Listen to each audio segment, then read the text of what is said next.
dreading to hear.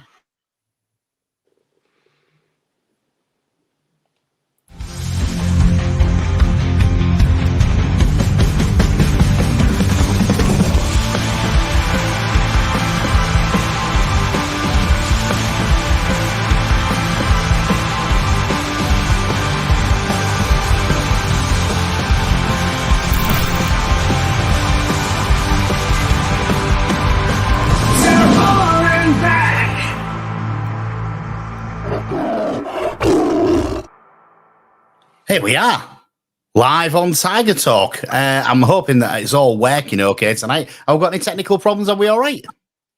I think we're all good. Yeah, you. Hey, look at that. We're all good. It's all good. Good evening, guys. We're on Humber Wave Radio as well as on to Hull and Back podcast, live on Tiger Talk. I'm back this week. I was scarving last week, but I'm back this week. It's good to be back with you guys and having a good chat with you. Who we've got on tonight? Well, we've got Joe, old Grandpa Joe. Hello, everybody. Hope all's good. Feels good. It's strange to come on and talk about a win now. But, Adi, I think you were saying earlier, the best and worst thing to talk about on the radio is a win, because in a win, you sort of have more and less talking points at the same time. I think you can, Joe. Yeah, you certainly can. And what's your thoughts on that? And you've not actually graced me with your presence yet, but you're here tonight. Good to have you along. Good to see you. Is this my first one? I thought I'd been on one before. Not with me. You have been on one before, but not with me. All right, fair play. No, yeah, it's hard for me to get on midweek because of work and stuff, but I was actually available tonight, and I'm away with work next week, so I definitely wouldn't have been able to come on next week. So I wanted to make sure I was on. But yeah, no, I'm excited to be on another one of these, and I don't get the opportunity to do so. We're excited to have you, Ant. Thanks for coming on again, Christian. Good. You're like just part of the furniture now, aren't you? That's it. Yeah. Got that one call up, and you can't get rid of me. So it's nice to be. we're not trying too hard, Christian. not trying too hard. But yeah, no, thanks for having us back. Yeah, it's like Joe said, it's a bit of a weird one, isn't it? So I'm sure we'll find a lot to discuss. I've got loads of things to discuss. I was going to say, I've got a feeling it's got a feeling some things are going to come out here. I'm going to try and keep the listeners happy, aren't I? Somehow, I mean, they might not be happy listening to me, but if you aren't, then you've probably tuned into the wrong station. To be fair, finally, we've got the old man Paul Wright. He's back on the podcast this week. Good to have you on. Yeah, I was on last week. Yeah, in your place, wasn't I? Yeah, I think you've been in my place a couple of times, haven't you? Yeah. But I'm sure we'll find plenty to talk about. It's nice to get a win, isn't it? We certainly will. So shall we kick off with the win? I'm sure that obviously we're probably covering things onto Hull and Back and on here as well. But always good to get a few different perspectives in it. And do you want to hear mine first? Go for it.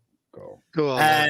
I'm sure that it's already been covered, but yeah, Regan Slater, he came on, he changed the game, as did Miller. There was the two catalysts for the change of the energy, I think, on the pitch, and that got us, I think, higher up the pitch. I don't think we played too bad in the first half. It wasn't a bad first half, but I do think that they came in and changed the game quite a little bit. And I don't know. He's obviously got his favourites, hasn't he? And this happens with lots of different managers, doesn't it? But to me, Regan Slater has to start.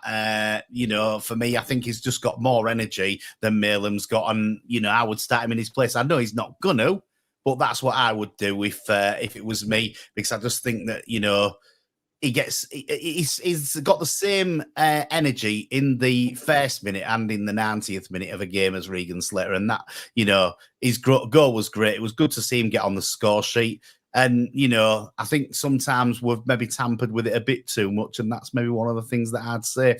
Well, that's my view. Evening, Lee. Thanks for joining us on the To Hull and Back podcast tonight in Humber Wave Radio. We'll go to next. Go on then, Paul. You're in there, aren't you? Well, they can get rid of the old and then, can't you? No, I think the second half was our best 45 minutes this season, to be quite honest. We pinned Stoke back. They hardly got out of their half. I think when it went 2-1, there was a little 5 or 10 minute spell when there was, in our half sort of thing. But other than that, I thought we played really well the second half. And Miller, I mean, he's a good player. His crossing's been awful, to be quite honest. But I think he's one of these people who gets the supporters up, and I think he affects the other players as well. Because when he comes on, he seems to have that effect where everybody seems to step up a little bit better. I don't know what it is about him. As I say, I think he's had a decent second half, but his crossing he needs to improve. Because I feel a bit sorry for Badia, to be honest. I mean, he's chased through a few balls, just missed them. A couple of yards too far ahead. The crosses into the box was awful. And it's not his fault if he can't get on the end of something that's 6 foot above him, like, is it? And I think we did really well second half, though. I don't think we did anything else than deserve to win the game at the end, because I think Stoke was really poor second half, and I think they probably put the energy in the first half. Could have had a second goal, couldn't they? But they didn't get it, and I just feel it's our best 45 minutes of the season. And I think bringing them two on, as you say, Miller and Slater, was the catalyst. But even the wingers, it blew me. I didn't think much to him, but he's got the penalty, and then he's made a really good run to take the fullback away so that Slater can get a shot off. So I think he'll improve. I think as a team, I think it is starting to look a little bit better. There was a lot better passing, a lot more use of the midfield than there had been. And I think, this is something we haven't been doing recently. And I think maybe just starting to get to know each other and get to play well with each other. I don't know what you think. Amazing, isn't it? And what a win can do for you, and get me dad talking all positively about the football again. Yeah, I think it was positive though, wasn't it? Yeah, I was asking Ant, actually. Go on, Ant. Go. Right. No, I think I agree that it was our best 45 minutes under Volta. I just think that the penalty gave the players the confidence to play the way that they did. The thing was with Slater is that he did start the season quite poorly, I thought, and I do think he was justifiably dropped. But sometimes when a player is dropped that tends to be used to being a starter, it does reinvigorate them and make them think, oh yeah, no, I need to pick myself up a bit. And Slater did say that in an interview where he said, he was feeling a bit miffed off that he was dropped, so came on with a point to prove. So it just shows you that sometimes dropping a player that's out of form gives them that kick up the backside that they need. So Slater came on, changed the game. Miller came on, changed the game. I thought Miller's been one of our best players all season, to be fair, despite not having really, the goals or assists. I think he's got 2 assists, to be fair. But he, like you say, I think he's struggled because he's had a really underperforming Ryan Giles behind him, which leaves him isolated a lot on that left-hand side. I think his Malem's form's dropped, who's the left-hand sided midfielder as well. So he's often been left out sort of on his own on that left-hand side and doubled up on. So I think once this team gets into the groove properly, we can see what Liam Miller will give us. He was one of Preston's best players last season, and he was playing wing-back for the vast majority of that. So further up the pitch, you would imagine we'll see some better of him. I think Casey Palmer was outstanding. I think personally, both Malem and Omer realistically should be dropped for Palmer and Slater to be the midfield too, and then you have Miller and Balumi or Kamara on the right-hand side. So, but I think we're getting to a point now. I think Drama has drastically improved us as well, because we all know how poor Giles has been since the start of the season. And Drama, when he got subbed on for Giles in the last game, he looked fantastic, and then started the game against Stoke and was just as good again. And it's a bit telling when a right back is playing left back better than your first choice £4.5 million left back. But I think we're getting there, and I think we all got a bit going so long without a win. We were all getting a bit desperate, weren't we? And I think the important one will be this weekend, because we've still only won twice at home this calendar year. So I think that's the next one to improve on. It's the 120th year anniversary. We'll probably come out in the special kit and whatnot, and come out, get a win, get that 2 wins in a row, momentum. It changes the emphasis of the season completely, because then we've only lost 2 games, and they're to the 2 automatic promotion teams. Every other team we've either beaten or drawn. So it starts to look a bit more positive and gives the fans a bit of reason to be optimistic going into the future. So yeah, I'm quite excited for what we've got in store. Yeah, no, definitely so. I agree with what you're saying there. Christian, what's your thoughts? I'm just quite happy that we're talking, starting off with individuals. We're looking at those guys, because I still think as a team we have to talk about that a bit more in depth. But for now, let's look at the positives of the individuals that came off the bench and actually not only did a job, but really, really pushed everybody on, including the fans. I mean, Miller was on the side at one stage, like that, at the fans, arms up in the air, encouraging not only the players, but the fan base that actually went to Stoke. And I thought that was one of the things that I saw bring more energy into the team overall. Slater, I mean, I'm a big fan of Slater anyway, and I've always liked how he's carried the ball up, and as Ant worded it perfectly, I think that little kick up the backside for being the sub and not starting as he expected to might have actually just given him that bit of energy. I think Balumi with that overlapping run, that was brilliant. I think that for a winger to actually do that and pull a defender away, that is just part and parcel football right there. A winger to do that, to give you the opportunity. And even Slater admitted he had a really bad touch. He thought he lost it and spooned it. But hey, it went in the back of the net. And what a second half. I don't want to go into the first half yet. I think that's a totally different discussion to go down. But that second half, I agree with Paul. Yeah, best one so far this season. Cody at left back. What a difference. What a difference that left-hand side looked. I think Abdush shouldn't have been put on that wing. I thought he was going to be starting in the middle. I really thought Palmer was going to be on that left-hand side and Abdush was going to be in the middle. But no, it was the other way around, and it just didn't work in the first half. I think with Abdush at the moment, he's going to struggle to be in the next game. Well, start the next game, sorry. Probably on the bench. I can just see, I think he's bench bound. You can't take anything away from Palmer. What can I say? I mean, he brought the ball up. He got a goal behind him. Man of the match. It is really different to have this kind of conversation we're having now with respect to individuals and how well they did play. And we're actually only focusing on the second half at the moment because it's a win. I think we're going to obviously go down and discuss, I think, up front in a bit more detail as well, especially with the rumours that are talking in about a free transfer. But I don't want to take anything away from Bidia. I think the effort was there up top. The effort was there by himself. I think it's just that match sharpness and still that linking up, being on the same wavelength as everybody else. There's a player there, and I see it. It's just, is he there yet? No. But keep playing him because it will come and he will get a goal. And I'm pretty confident in that side of things as long as Walters sticks at it. Talking about as well, Pando. I mean, he's going to be hard to get. Oh, there you go. You can't. Pando you can't get him out of the goal at the moment. You can't take him away, especially after that performance. I thought he was outstanding. I thought honest to God, he was strong, commanded his box. He wasn't afraid. I mean, I don't know if you guys saw it any differently, and I don't know if anybody else out there saw it differently, but for me personally, I thought, what a game. And there were the glimpses that we needed to go, right, brilliant, we've got a solid keeper now. I don't have to worry about the goalie situation. I mean, God, I'm not going to worry anyway. We've got three of them.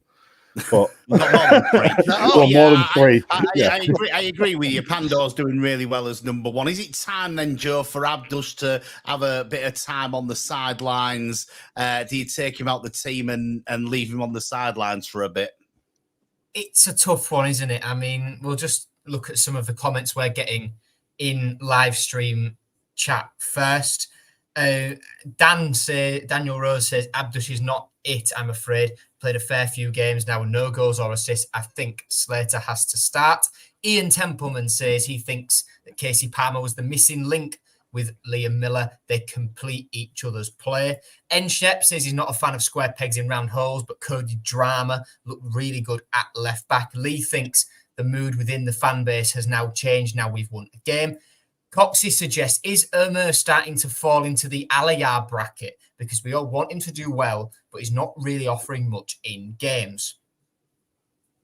And Marsh says Abdush either has to play down the middle or bench. Wide doesn't suit him.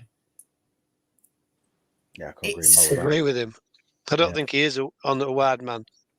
One thing I would like to bring up against Sheffield, they should have had somebody sent off for the tackle on Abdush, and on Saturday that forearm smash. How hadn't he got sent off for that? You're getting players booked for kicking the ball away, pulling somebody's shirt, and somebody's done a forearm smash on somebody, and they haven't got sent off. I don't believe it.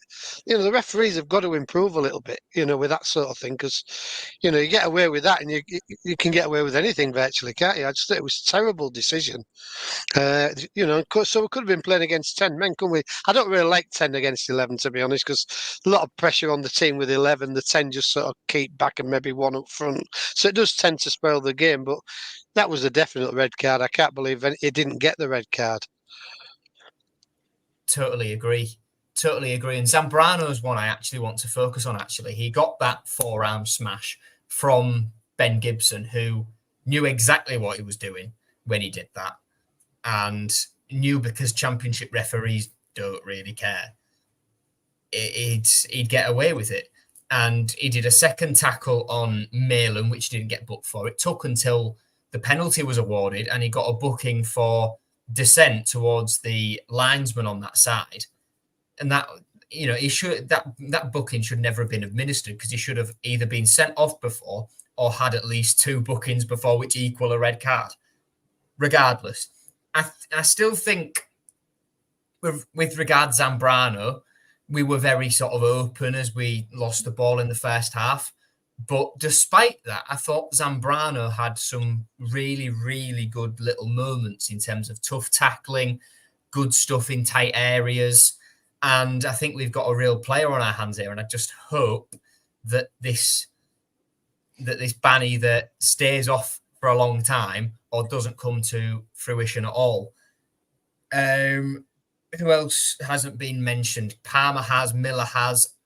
You mentioned Balumi, Paul, and you said you weren't really too sure on him.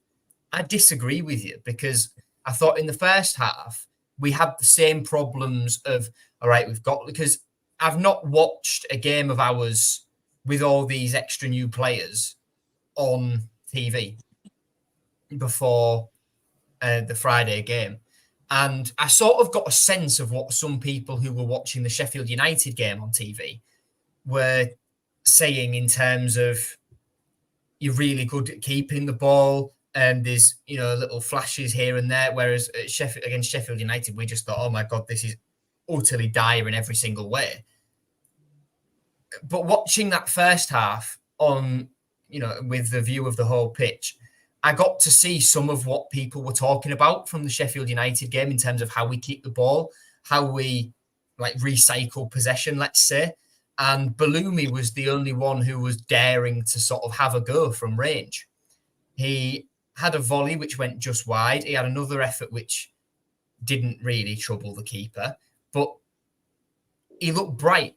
And I thought I didn't maybe not fit then, because start. I thought second half, I know he did the run, that was good, but he had the fella on the floor when he could have his cross was really poor. It was just straight to one of their players. And these are the little things that, when you're attacking, you need them to get them right. And I think, both sides, our crossing has been poor this season.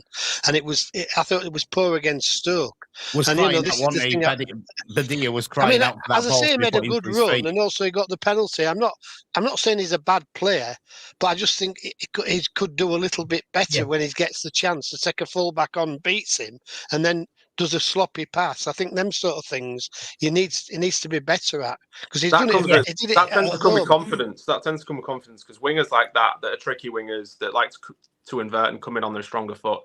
It's all we saw it with Philogene last season. You've got to be one of those players that backs yourself. You've got to have a bit of arrogance about you, and you've got to be willing to take your defender on one-on-one. And I think when you come to a brand new team in a brand new country, you're probably playing a bit more conservatively than you would do, obviously, if you've been here for a few months, kind of thing. So I think we'll see Balumi grow into it. I am sort of excited to see Kamara come into it, though, because Portsmouth fans were absolutely bemused that we're not playing him. They say on the right-hand side, he's absolutely outstanding. So I think that obviously that right wing position could be a good little battle between them two. So they're going to have to take the best out of each other in order to get on the pitch. Kamara got 10 goals, 11 assists last season for Pompey, granted in the division below, but he's obviously got end product, and that's the kind of thing we're missing right now. But I don't think from the looks of it, Kamara's really match fit. I think that's why Bloomi's playing.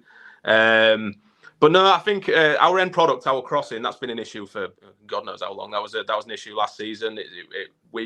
I think our problem is we don't play with traditional wingers, so we don't actually have somebody who wants to cross the ball. We always have inside forwards or inverted wingers, whichever one you want to call them. They're constantly wanting to put the ball onto their stronger foot and then play it onto the edge of the box or have a shot. So we don't really cross it very often, which then leaves the crossing to Drama, who's a right footer on the left, or Coyle, who granted sometimes does have a pretty decent crossing on the right hand side. But then Bedia gets a lot of stick for not really scoring goals or doing much with the ball. And then the defence is, well, what's he meant to do with the kind of service we're giving him? I think, what was it against Sheffield United? We had 40 odd crosses and only 7 at the target. Playing as a lone forward. Crosses, 42 crosses, 7 of them hit Hull City players. Yeah, which is just dire. And I think we take too long to try and cross it. The dangerous crosses are those first time ones, overlapping run, first time crossing, because then the defenders can't set themselves. We take too much time, too much pandering on the edge of the box to put the ball in, and it lets the defence set themselves. And then when we cross the ball in, they head the ball back out. So we need to start just up the tempo in the final third, I think. But again, that will come with confidence and getting used to the system. But the end product definitely needs to be improved on. But we're seeing the signs now. We're seeing them get there. And I think a win against Cardiff, like I say, just completely transforms the outlook of this season. Certainly does. A win against Cardiff would be a big help. Was a Jun at Stoke City to give Tim Volter his marching orders if he didn't get a win? That's my big question tonight. The scene hugging after the game, all smiles, 3-1 win. Well done, Tim. Was it a different story if we lost? We'll start off with you, Christian, on this one. Yeah, I'm happy you brought that up, Eddie. I was going to bring that up as well. How often do you see him at an away game? That's the big one. I mean, don't get me wrong, he goes for 1 or 2, but just the timing of this one, to see him at the game, there had to be some sort of underlining purpose to be there instead of just going to watch the Tigers. You could feel it, and there was a bit of a pan on him for a few seconds, and he just there was, and it was in the first half, and you could just see the cogs in his head just turning and look, we got the win. We got the win, and he's still here. Tim kept his job. Tim kept his job, but that's the thing. What is Tim's job that much on a thread? Was it that much on a thread that Ajun was there for that reason? And then what does that entail for Saturday? Because Saturday, in all due respect, should be a hell of a lot more easier game. And will it be, though? It's a big point. New manager, will they just sit back and take a point? 120 years, big celebrations, ex-players coming through. They're doing a fan park outside the ground for the young people. It's a big, big game for Hull City. Another couple of legends just confirmed, by the way. I think myself, it's a must-win game, isn't it? You've got to back up an away win with Stoke and win the home game against Cardiff, haven't you? I think, you can't... A draw's not a good result, even though, point's a point. But I think they've got to win on Saturday. The question before that, though, Paul, was a Jun there to give Tim his marching orders, or was he not? Well, if he was, I think it's poor myself. I think it is poor. If you're going to go to an away game looking for 3 points, and you are a bit of a softie, aren't you? Well, I just think it's poor. If you're going to sack him, you sack him. You don't go and sort of put pressure on. He can't do out, can he? If the keeper lets a soft one in, somebody misses 2 or 3 open goals and they lose 1-0. That's not his fault, is it? You can't have his job hanging on a thread of the player making a couple of mistakes. And I'm hearing if you don't get a win, you're out of your job. You sack him privately, after the game. You don't even go to the game, I don't think, unless he was intending going. He wasn't going to do it on the pitch. He wasn't going to do it on the pitch, was he? It took him into his little bus and done it outside the stand. You don't turn up and it's to sort of say, I've got a gun at your head. If you don't win today, you're out. That's no way to run a football club. I think realistically, Volter would have known he's under pressure. I don't think Ajun was there to sack him personally. I think that I agree with Christian that him turning up at a Stoke away game is a bit bizarre, but I think he was probably there just to give him a bit of support. Because Sorry, I've got realistically, I think even if we lost to Stoke, he'd still be here. I think if we'd have lost to Stoke and then lost to Cardiff, I think there'd have been a real discussion about his future. But I think realistically, he'd have had until the international break at least. The problem is that Adjans nailed his colours to the mast, Danny, with this very, very risky appointment. He got rid of Rosinia, which was a very, very controversial decision, especially outside of Hull City. And he went with a manager that's not tried and tested at this level and plays a very outlandish style of football. And he's gone for it. So ultimately, he has to back his own decision. I think realistically, this is the thing is, he didn't have very long, or hasn't had very long, with his full set of players. Like even throughout the international break, he was missing a couple because they were out on thingy. So, and a lot of those players are still getting match fit. They're all still trying to form those connections with each other. A lot of them haven't played together. We've essentially just got like a mixed match of people, chucked them on a pitch and said, go win games. And trying to play his style of football as well, super difficult. So I think that as emotional as we can be, and we can understand that football is a results game. I think if he'd have lost to Stoke, the Cardiff game would have been huge. I do think that Adjun was willing to give him at least till the international break because he just has to because of the decision he made. We'll ask Joe what he thinks in a sec, but let us know what you think here on Tagger Talk on To Hull and Back and on Humber Wave Radio. Love to hear from you. Do you think that Adjun was there to give Tim his marching orders, or was he just there, as Ant said and Paul says, just to give him a little bit of moral support on Friday night at Stoke? What's your answer, Joe? My answer is quite simple. I think he was there because he's the owner of Hull City AFC and he wanted to go and watch a game. I don't think it gets any deeper than that. Ian Templeman in chat says he probably brought João Pedro over on his way. I don't think he was there to sack Walter. And on João Pedro, he's the striker we're getting free agent.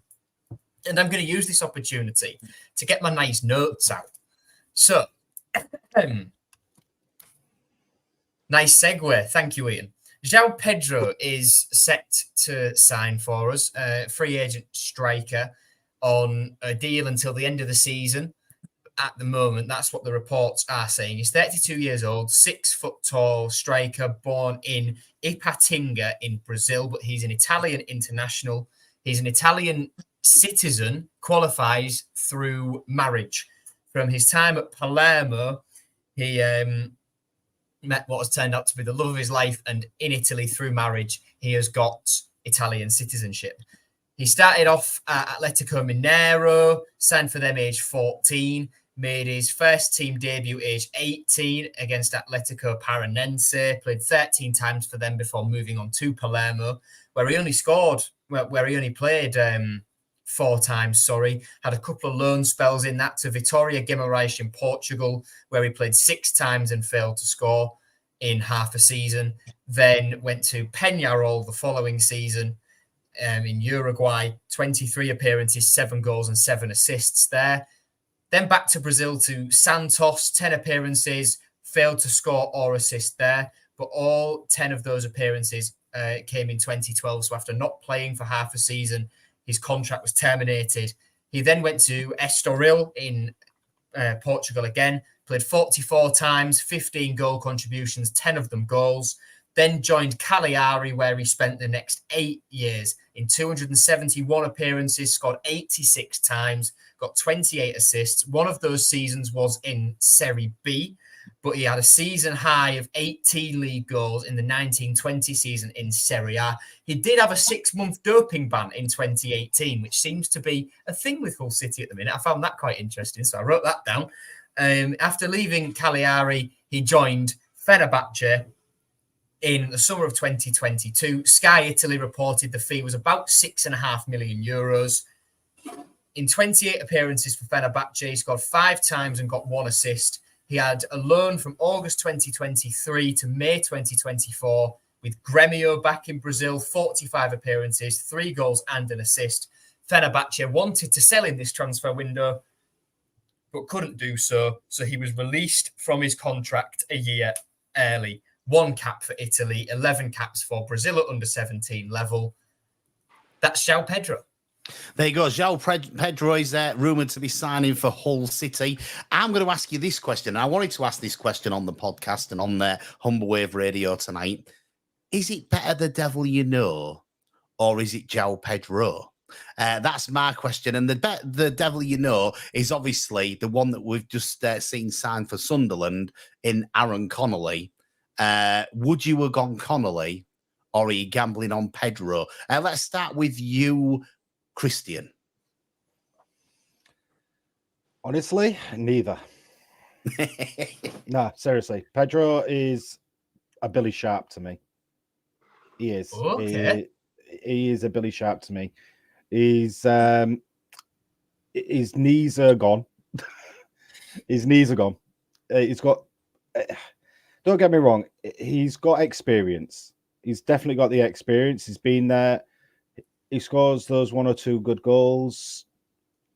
But he's at that kind of point in his career where he's hanging on.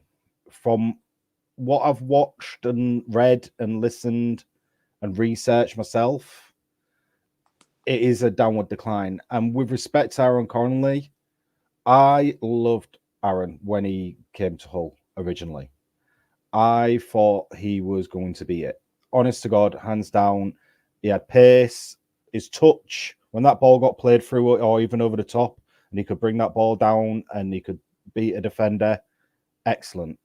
But those knees of his, honest to God, the amount of time he hurt himself, you just wanted the lad to stay fit. You really did. And it just never happened. And that's one of the things where, would I have took Connolly now if I trusted him to be fit? But I just don't. You'd get 2 games out of him before he injures himself again, and he's gone for half a season. I don't know. The João Pedro signing, I think if we'd have made it 3 or 4 years ago, it would have been a far more enticing prospect. But like Christian mentioned, and Joe's stats there, to be fair, his career seems to be going on a downward trajectory, and he's getting older. So it seems to me like, and I don't know, I feel like his wages would be quite high as well. But he scored, what is it, 8 goals in 2 years, something like that. Connolly scored 8 last season, and he was injured for half of it. So I mean, primarily when you sign a striker, you want to score goals. If we'd have signed Connolly, like Christian mentioned, he'll have been unfit for half of it and probably in nightclubs for the rest of it. So your problem is you're deciding between someone who can't behave off the pitch and is never fit enough to play on the pitch, or a journeyman striker who's coming to the end of his career and we're giving him, a little bit of a payday. But look, this is the consequence of not sorting a proper striker out in January. We're now trying to pick from very bad fish in a very bad barrel. The free agent market's not brilliant. They're all without a club for a specific reason. Now it's the only option we've got. And Connolly's gone to Sunderland, who are battling up at the top of the division at the minute. And we're going to sign João Pedro, by the looks of it, just to be an option up top, because we decided that throughout an entirety of a summer transfer window, we couldn't bring in a third striker. So, yeah, it is what it is, unfortunately. So if he comes in, he comes in. He might be brilliant. Like we sat here saying he's only scored 8 in the next 2 years. He might score an hat-trick in his first game and just, this system be perfect for him. But it's just, when you're looking at stats and the trajectory of where someone's heading, it just doesn't seem likely, does it? Connolly would have been cheaper, Paul, wouldn't he? I probably would, but he had been injured quite a lot, hasn't he? And I don't think he would have been good coming back. And this João Pedro, it's a bit of a gamble, I think, a little bit myself. He's not young anymore, is he? He's got injuries. I just don't think either of them would have been good signings, particularly Connolly. We all thought Connolly was, a really good player. Probably still was a good player, but he went off the boil, didn't he? Got a lot of injuries. We hardly saw him last year. I can't see the point in signing him when we had him in the first place, and we could have probably kept him. I just don't see the point in going back because he's a free agent and getting him, and this João Pedro, I think it's a big gamble. So I'm a bit like with Christian. I wouldn't have probably gone for either of them, to be quite honest, but we have, so we'll have to hope he comes up trumps. We'll finish up with you, Joe. And you go. You had something to say. No, yeah, I was going to say the problem is it's sitting here and saying that we won't take either of them. The issue is we've only got 2 strikers. If Bedia gets injured, we're relying on a young Mason Burster to lead the line, and behind that is Sellers Fleming. So we did need a 3rd striker, and at the end of the day, this is why we're having to go for someone like João Pedro, because we need someone that's got a bit of experience and could at least be somewhat reliable if he needs to play. Yeah, we missed out on the kid who went to Sheffield, didn't we? That was the one we was looking at early on in the season. Yeah. So I mean that I agree we don't need another striker, but it is a bit of a leap in a leap of faith really. Hopefully he does good because he's been injured and obviously he said the last 2 years some 8 goals. He's not prolific, is he? So we'll have to just hope he comes and, as Adrian says, gets an hat-trick first game, and that'd be nice. You're going now, Joe. I first of all just want to say that this whole Aaron Connolly coming back thing has come from the most stupid scenario imaginable. Cyrus Christie was at the Fiorentina home game. I spoke to him afterwards. I was sat pretty much next to him for 10 minutes until Tan Kessler spotted him and invited him through to the director's box. But no one made a big deal of that. Because 1, Malum being there upstaged him. 2, the potential of Brandon Thomas Asante being there upstaged him, even though Asante wasn't there. But anyway. And 3, we'd already signed a right back to deputise for Louis Coyle, i.e. replace Cyrus Christie and the void that he left in the form of Cody Drama. So no one's bothered about that. Aaron Connolly goes to the first game of the season. And because we're in the market for a striker, social media blows this way out of proportion and thinks, oh my God, Aaron Connolly could be coming back. It's not uncommon for players who've just left the club or live in an area in which they used to play, go and watch their old team, but more importantly, their old mates play a game of football.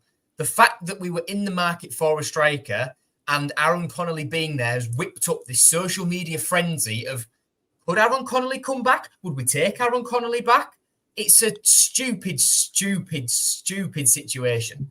I don't think the rumour came from him attending that game. I just think it came from the fact that we needed a striker. We knew he was a free agent. He's been here before, kind of thing. I think it's a mix of both, isn't it? We needed a striker, and he was there at a game. I think I don't think anyone ever actually suggested it. I don't think anyone ever suggested it in the fact that we were genuinely going to go back for him. It was more of a, if he's there available and we can't get anyone, should we go back in? I don't think I ever saw anyone say we will or should go in for him. I think it was always, would you take that kind of apart from Zlatan Ibrahimovic, when he was released by Man United and then immediately re-signed by Man United, I can't think of an example where a player who's been released that summer is re-signed by the club later that same summer. It just doesn't happen. It depends on the, if you look at that sort of thing, Joe, you're looking at what contracts there was on and what contract you think you can get him in on. And that would be the reason that you would release somebody and then re-sign them, because you're hoping to get them on a better deal for the club than you had them on before. I see that.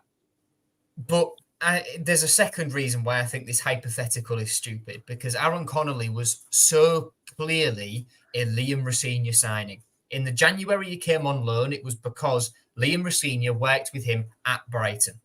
He was signed permanently because he did well before his injury for us on loan. And again, Liam Rosenior was the manager and he worked with him at Brighton. He thought he could get the best out of Aaron Connolly. And to an extent, he did. But then after he was pulverised by Angus Gunn, that was that. And, we had options like Delap came sort of back from injury a little bit after Aaron Connolly did. Whether it was struggling to build fitness, whether it was attitude, we don't know. And Aaron Connolly's now at Sunderland. Good luck. Wish him the best. See you in a few weeks, Aaron, after the international break. But people suggesting that Aaron Connolly would come back to Hull City with a different man in charge that isn't Liam Rosenior it doesn't make any sense to me. I don't think there was ever sort of anything in should we get him, because we just released him and we'd had a change of manager. So there was no way Aaron Connolly would come back for me. With regard to João Pedro, it's an awkward one. We need a striker, as Ant has said. So he's better than nobody, I suppose. But there's a clear sort of Fenerbahce link, I think, because he was released by Fenerbahce a couple of months back because they thought we won't be able to get a fee for him. Or if we do get a fee, no one will pay the wage he's on. So it's easier to just release him to get him off the books. And if he was anywhere near the player that was playing for Cagliari, he'd be nowhere near Hull City. So I think it's an unknown, massive unknown. I'm willing to give it a go because he's, like I say, better than nobody. But I'm not expecting miracles from a 32-year-old, quite clearly over the hill, scored 4 league goals in 3 years striker. Well, that's put that all on record. Everybody's had a good go at it. Pedro's coming. We obviously haven't got Connolly. He's gone to Sunderland. So it was just, me being a little bit of a bad man tonight, let's say. I wanted to talk about something else tonight because this is just what I'm on tonight. I'm on this sort of vibe that I want to talk about things and get a bit of debate going. And I think we're doing well with it tonight. So I was looking at Twitter and I follow this guy on Twitter called Old Grandpa Joe. And I saw earlier that one of our radio stations that is in the city had put on there, it's almost time Hull Fair rides are starting to arrive on Walton Street. And there's a big overhead picture of one ride arriving on Walton Street with a picture of the MKM Stadium in the background. And Joe's put there. Can I read this, Joe? Is it all right? Yes, of course. This photo perfectly highlights the mess of both the area and this situation. Area in desperate need of regeneration, and someone has the money to necessarily do it. But it's like it's left there for a travelling fair 1 week a year who'll probably run off with most of the revenue. You're not happy about Hull Fair coming, are you, Joe? No, I'm very glad I'm not going to be in Hull when it's on. It falls during the international break, so the football isn't affected. But my feelings on this are so clear. I screenshotted my tweet and put it on my Instagram story. My mate Josh says, "Will you shut up about Hull Fair?" It'll be here long after Adjan goes from Hull City.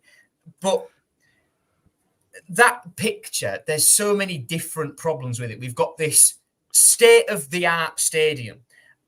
When I was speaking to now the former head of operations at Hull City, he was about to bring in a safety officer when I was having this conversation with him.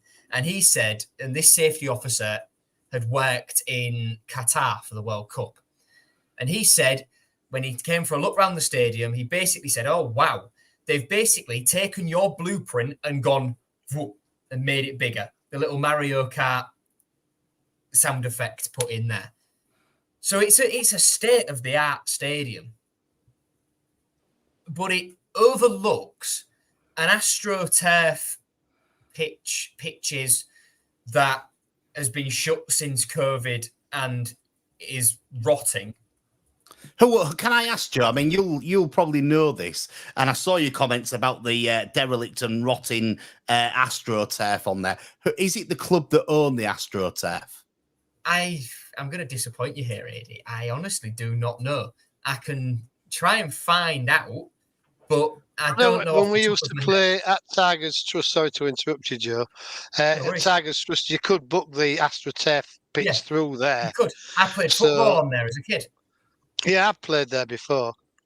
You see, that's my big disappointment with, I get what you're saying about Hull Fair, and, there's an awful lot of land there, and you can see that it's crying out for regeneration. But my big disappointment is if the club own the AstroTurf, or run the AstroTurf through the stadium management company, that's not making them look very good to the Hull City Council, to anybody they're asking if they can regenerate the area. If they can't upkeep that part of the stadium there, then why would you then give them the opportunity to do something else? I think you've got to show that you're willing to work with what you've got. It's the same with the stadium. The stadium needs quite a bit of upkeep. You know, there's a lot of painting that needs doing. There's a lot of work that needs doing on the stadium, and they're not doing that. So to me, if you're wanting to do something, you rent a house off somebody, you're saying to them, look, can I do this or can I do that? Then you've got to show them that you're willing to keep the place nice. And that would be my criticism of, you know, whoever's running the AstroTurf. It needs to be sorted out, because that doesn't, you know, give a good light on whoever's running it. I don't think we do have council. Whenever I've because I think the area around the stadium, because everything at the stadium is owned by the council. The stadium itself is owned by the council. We just lease it. It's run by the SMC. So I would go as far to guess that it is council owned, the AstroTurf, because when I did the public services in college, it was at the MKM Stadium, and they could use that AstroTurf as much as they wanted. And I would assume that means that because they're obviously intertwined with the council in some way, shape, or form. But I don't think it's club owned. I don't think the club use it for any reason, do they? If anybody who's listening tonight or watching tonight knows, then please send us a comment or let us know. You can WhatsApp us on 01482 772 663. And tomorrow, my task will be, if nobody tells me tonight, finding out who actually is responsible for that AstroTurf and why it's in such bad condition. And I will come back to you on the podcast about it next week. Next thing I want to say is, like, obviously the Astro, and I think that's the sort of area the club would want for, you know, where they'd put the academy that Tan was talking about, moving the academy near the stadium, and then the training ground stay at Millhouse Woods. He mentioned that at Adjun's Q&A. And I'm conscious we've only got about 10 minutes left, so I don't want to dwell on. I don't just want to hold this conversation for far too long and me just speak my mind forever and ever and ever. Because, and then my view is that car park looks such a mess. Even if it was just re-tarmacked or something like that, it would look a bit more, okay, like there's actually something meant to be on there, rather than it just being an urban wasteland. Someone has got the money to do it. Lee mentioned in our live chat on the To Hull and Back podcast about where the money might come from, whether it had come out of Adjun's pocket, whether they'd ask for some investment from the council in it. Who knows? It might come from other investors and sponsors or whatever. We know Adjun's well connected. So I don't know where it would come from. I'm sure the club accounts would take some form of a hit from it. But I don't think stadium renovations are out like that actually coming to FFP. I think that's why Everton won an appeal against the points deduction that they got because of the money they lost making the new stadium. FFP, I think club generation doesn't account into FFP. It's just player sales and things like that, sponsorship revenue. And I would think that a lot of the spend on this sports village, because it's in a deprived area and things like that, would, you know, you would be able to get quite a lot of grants. I know Sport England would be one of the people that would give you money for it. I'm sure that, you know, the Football Association again would give you some money for it, because, you know, they're crying out to help deprived areas, and obviously where it is a deprived area of the city that needs regeneration. So I think there's a lot of funding available, and I don't think it would cost the club very much money, if I'm honest. And then there's the whole sort of, okay, right, Showman's Guild, what are we going to do with them? And the fact, I don't think, look, there will be people listening who absolutely love Hull Fair. I know people come from all over the country to go to Hull Fair, but it is not permanent there. It's a travelling fair, which means by definition, it is a fair that moves from place to place. In living memory, it has always been on that site. It's been on that site since the 1880s, I think. But it's not always been there from the 12th, 13th century when it started. It's been all over the city. So it can be moved to other places. Hull has got places for it to go, but it's just the living memory. It's always there, this kind of thing. And we've discussed before that the club should probably be looking at different places to try and get it done, because it won't come off. But you look at that aerial view, you've got this brilliant stadium in the background, and then you look over, you see the river, this cityscape, but then there's just this sort of barren urban wasteland in the foreground of the picture, which gets left like that for 50 weeks a year, for the 2 weeks a year that Hull Fair moves in, uses it, and then it's out the day after the fair actually finishes. Them 2 weeks of the year that it goes there will make the Hull City Council some good money, though, and Hull City Council won't want to lose that money to it, say, go to the Humber Bridge car park, and then they don't get them funds in. Hull City Council always say that they don't make anything out of Hull Fair, but I know for a fact that St Francis's car park, when it was St Francis, it's the one that's on the corner of Walton Street on Springbank West Corner. He used to get 20 grand just for the 2 weeks that Hull Fair was there. That was 20 grand a year he got just from that. So how much does Hull City Council get for the full road and the wasteland that's there? Yeah, but I think the way to look at it would be is that, do they make enough money over that 2 week period to justify not having something that benefits the city all year round every year? Like if you've got, you know, hotels there and other stuff that benefit the city long term, which will probably, because they're thinking short term there with the council, like even if they are making money off it, then why aren't they renovating the area to make it look better and make it more appealing for future? They don't. They just let it stay as it is. So I think the argument is that they don't realistically care about Hull Fair. It's the Showman's Guild that the ones holding the council to ransom, but the council should realistically look, and if they're genuinely interested in the benefit of the city, you would be open to listening to why Adrian wants to do this with the surrounding area, what benefits it's going to do, and what's it going to do to the city long term. And obviously, it would benefit the city as a whole all year round, rather than what the fair just does for a fortnight. It doesn't make sense, and the fair takes a lot of people just come from Leeds or wherever, come to Hull Fair and go and don't realistically spend any money in the city whatsoever anyway. So it's just all of the fair, just take the money and go. Like they'll make money off the car parks and things like that, and whatever Showman's Guild pay, but they'll take away far more than what they thingy, I think. Right, listen, we've got 3 minutes left. If you are going to Hull Fair, then Kingfisher, one of the sponsors of the Hull and Back podcast, will be open all week. You can get your fish and chips from there. It's very nice. It's probably better than anything you'll get from Hull Fair. So we'll just give them a quick plug on the radio and on the podcast here. We've got 3 minutes now to say about Cardiff, and I haven't had Christian in for a bit. So Christian, quickly, you've got 30 seconds. Sound. Win, and I'm going to go with 3-0. I think Miller's going to get his first goal. I think Balloum is going to start as well, and I think he's going to get a goal. And I do believe Palmer will get one on top of that as well. I believe we're going to play with the same backline as we started with against Stoke. I think Zambrano might not be on there, though. I think he'll be injured, so Furiel's going to come in. There we go. Actually, 30 seconds. Paul, I know this is hard for you. 30 seconds you've got. God. Yeah, I think it'll be a similar team to what sort of finished against Stoke. I think it'd be a tougher game than people think. You know, these teams have lost the manager. Well, not lost him, he's been sacked, and they've no points. They've nothing really to lose, have they? You know, I mean, I know they'll come here. I think they'll keep plenty of people behind the ball and make it hard for us. Yeah, I'd take a 1-0 win, to be quite honest. So, you know, and I think the team, as I say, it'll probably be more or less the team that finished against Stoke, myself. Well, there you go. Paul did it in 30 seconds. Ant, 30 seconds. Cardiff are usually a banker for 3 points for us, so if we don't win, there's something wrong. But no, I think the team that more or less finished Stoke will start. I think it'll be frustrating. They'll put loads of people behind the ball, but I think we'll find a way. So I'm going to go for a 1-0 win. 1-0 win. Ooh, well, there you go. Joe, you have a go at it. Okay. Same team pretty much that started at Stoke. Panda still in goal. Drama still at left back.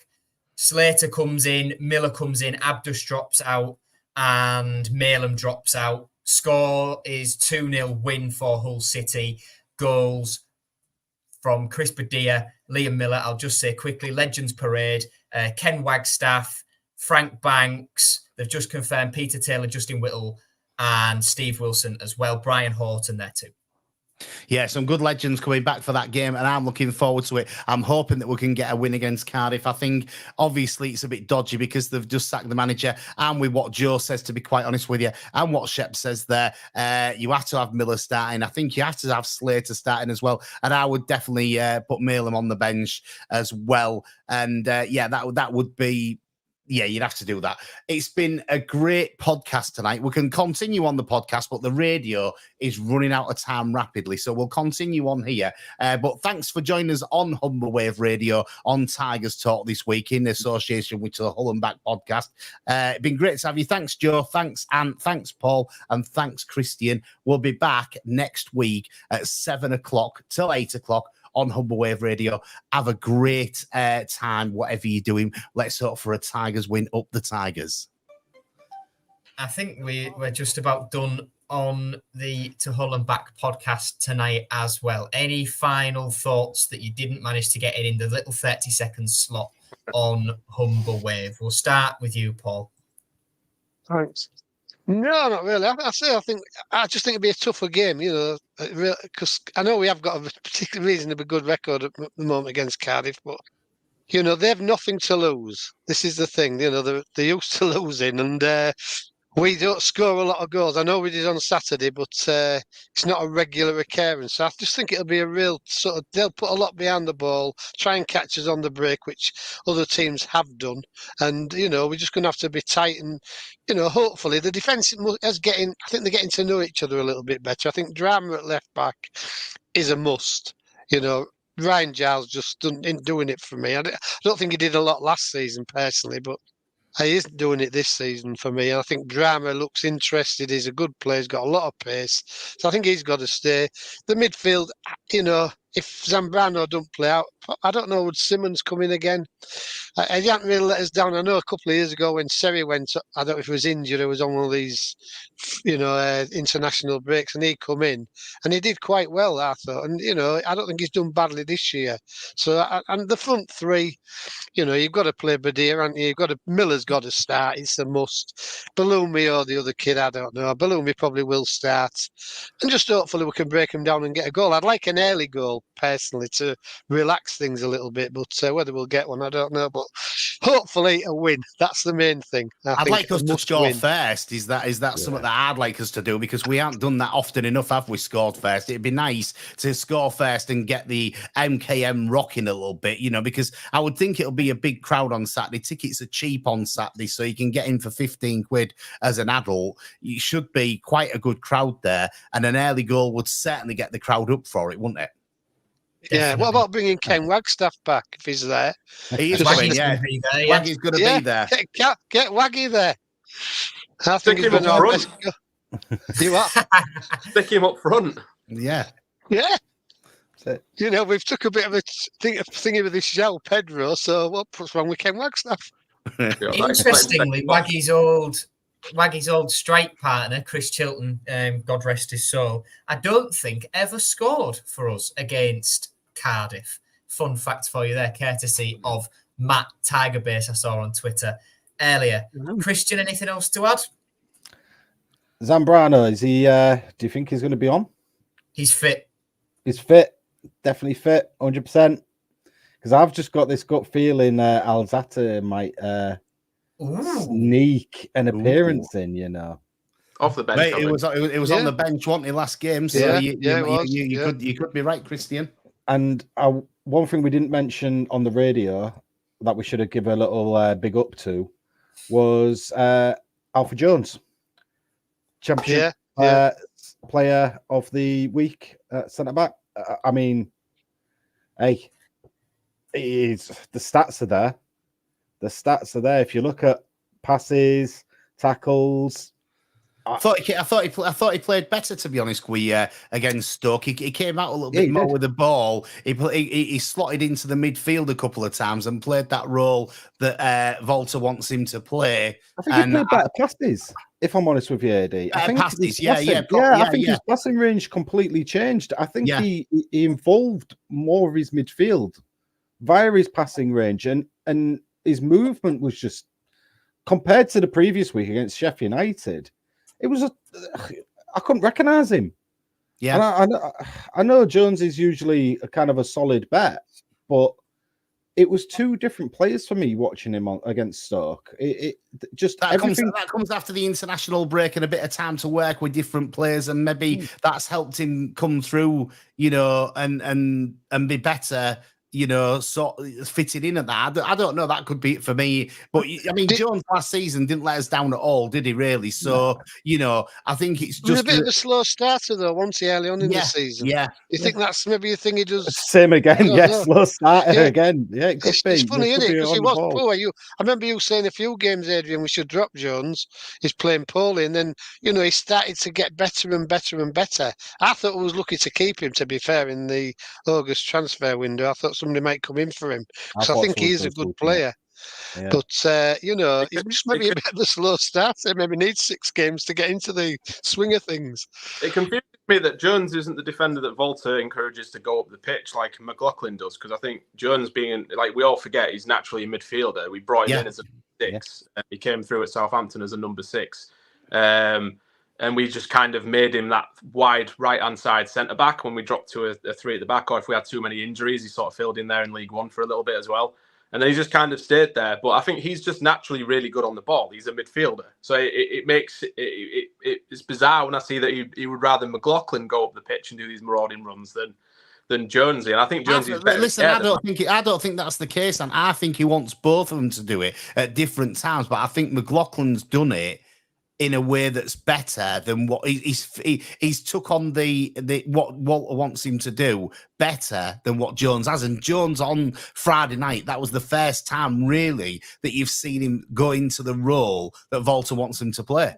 I think that's maybe something down to do with the fact of that sort of unbalanced left-hand side. I think when Maka goes up, because Coyle is really good at doing. I think Coyle seems to be the only player really that seems to have fully taken to Walter's style of play and understands what he wants him to do. You see him do those inverted runs, those comfortable runs across the box, keeping possession, overlapping. Coyle does it all perfectly. And I think because he's so competent at that role, there's less inclination for Jonesy to go up and do anything because Coyle is already there.